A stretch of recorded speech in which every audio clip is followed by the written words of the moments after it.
I want to thank each and every one of you for coming out here tonight to arm yourselves with knowledge about a tool that's being covertly used to usher in what Adolf Hitler and George Bush termed New World Order, and that's mind control. These criminals that are in control of our country operate on the philosophy that secret knowledge equals power. For as intelligent as these perpetrators are, they're limited in their thinking by their own immorality. They don't have wisdom. They don't think deep. And they never considered the strength of the human spirit. I know that I'm extremely fortunate to have survived my CIA, MK Ultra, White House, Pentagon level, trauma base, mind control victimization. I'm telling everything that I witnessed and saw and heard and photographically recorded behind the scenes of this New World Order effort. These truths have been covered up and kept from all of us for a long time under a blanket of so-called national security. I'd like to begin by defining mind control.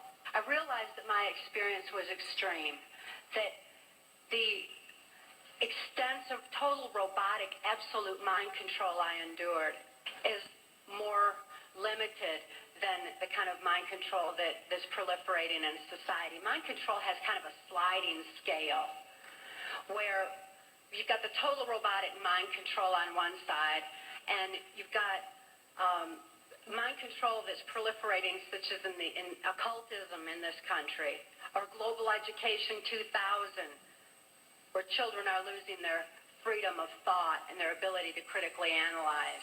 And as Mark and I have heard so many, many times from people who have read the book and heard us speak out, that this is a thread that's tying things together. All of a sudden, this whole New World Order is making sense. The erosion of constitutional values, the erosion of morality in this country, all of a sudden, it begins to make sense when we learn about mind control. I was born in 1957 in Muskegon, Michigan, to a multi-generational incest-based family. My father sexually abused me as far back as I can remember, and I've often heard him state that he began substituting his penis for my mother's nipple while I was still an infant. I tell you this so that you can understand that my sexuality was confused at infancy. It was put into an area of my brain that's much like survival, like eating and drinking would be. The sexual abuse that I was enduring was so horrific that I developed dissociative identity disorder. Even though I couldn't understand that what my father was doing was morally wrong, the pain and the suffocation of his abuse was so extensive that I developed dissociative identity disorder. Therefore, I developed a compartment in my brain, a little area behind amnesic barriers that was actually the neuron pathway shutting down in my brain in order to compartmentalize the memory of the abuse so that the rest of my mind could function normally as though nothing had happened. So if I'd see my father at the dinner table, I didn't remember sexual abuse. But as soon as he unzipped his pants, the part of me, that part in my brain that knew how to deal with that horrific abuse, the neuron pathways actually physically opened up so that that part of my mind could deal with my father again and again and again as needed. I developed another compartment in my brain to deal with my mother's abuse. Her abuse was primarily psychological. She suffered from dissociative identity disorder herself, and I don't hold her accountable for her actions the way that I do my father, who is fully aware of what he was doing. My mother destroyed any remnants of self-esteem that I might have developed, and her abuse was so horrific that I developed another compartment in my brain just to deal with my mother. I developed another compartment to deal with the child pornography that my father was subjecting me to. At that time, there's a criminal faction of our government that was interested in targeting children such as myself for mind control, because this compartmentalization of memory was something that they deemed ideal for keeping government secrets. Additionally, people who suffer from dissociative identity disorder develop a photographic memory behind those amnesic barriers because the brain has a defense mechanism that when trauma occurs, it photographically records events surrounding trauma. That way I could deliver messages to and from government leaders, or in my case, also drug lords, who were involved in funding the black budget and funding the New World Order controls. Dissociative identity disorder persons also develop 44 times visual acuity. Very often that's why you see them wide-eyed with the whites around their eyes, because they're actually taking in more of their surroundings than the average person. Therefore, I was used as a sex slave and also delivered messages to and from these government leaders. At that time, the politician, the local Michigan politician, mafia politician, the politician who was protecting this Michigan mafia pornography ring was a guy named Gerald Ford. This is the same Gerald Ford that went on to become the first unelected president of the United States. Gerald Ford is not a pedophile per se. He's what I refer to as trisexual. He'll try anything.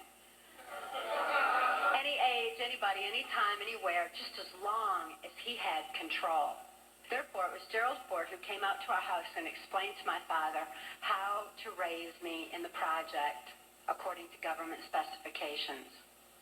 My father had been caught sending this child pornography through the U.S. mails, and therefore he was approached and told that if he sold me into that project, that he would gain immunity from prosecution. Once my father agreed to sell me into the project, I was taken routinely to Mackinac Island, Michigan, which is a political retreat where the Michigan governor's mansion is located. It was a bohemian grove of sorts where politicians met and discussed New World Order controls, where they discussed mind control of the masses, mind control in the school systems, how to use occultism as a trauma base. One of my sexual abusers at that time was the Prime Minister of Canada, Pierre Trudeau. But nevertheless, Pierre Trudeau represented this criminal faction of the Catholic Church, of the Jesuits, who believed in mind control of the masses. Another sexual abuser of mine was Guy Vanderjagt. This is the same Guy Vanderjagt that went on to head the Republican National Committee that put George Bush into the office of president. When I was 13 years old, that I was dedicated to the senator who had become my owner in this mind control project. That's U.S. Senator Robert C. Byrd. Senator Byrd, as my owner, would decide where I should go, when. My first communion, I also endured an extra ritual after that was referred to as the right to remain silent. This involved Congressman Vanderjagt and the head of our church at that time, a Father Don. And they subjected me to an occult blood ritual. This was so horrific. It was this reversal of the Catholic Mass. It confused my mind because when a person's operating on a subconscious level because they're so traumatized that consciously there's no place for what they're enduring, the subconscious mind has no ability to discern and to question and to reason the same way that the conscious mind does. And this reversal of the Catholic Mass into occultism just made it all seem to run together in my mind. You know that part of my brain that I said would open up to deal with my father's abuse again and again? They changed that so that they decided when, where, and how that particular compartment of my brain would be opened and accessed. And they replaced the triggering mechanism with hypnotic codes, keys, and triggers, hand signals. There's also phone tones that can also open those neuron pathways and give access to the compartmentalized memory as well. But with the right to remain silent, I lost my capacity, my ability for free will thinking. That all I ever heard from that point on was the voices of my abusers directing me, telling me exactly what it was I was supposed to do. Nashville, Tennessee was heavily involved in mind control at that time through the country music industry, and above all, the the proliferation of CIA cocaine operations within the country music industry were already in full swing. Country music industry provided a cover for mind-controlled slaves like myself to be taken around the country to the various places as designated, and also to distribute and deliver the large quantities of CIA cocaine that was coming into the country. It was my experience that the CIA's so-called war on drugs is no more than the CIA eliminating their competition. Occultism is oftentimes used as a trauma base for mind control. Who can comprehend that kind of a trauma? Blood rituals, absolutely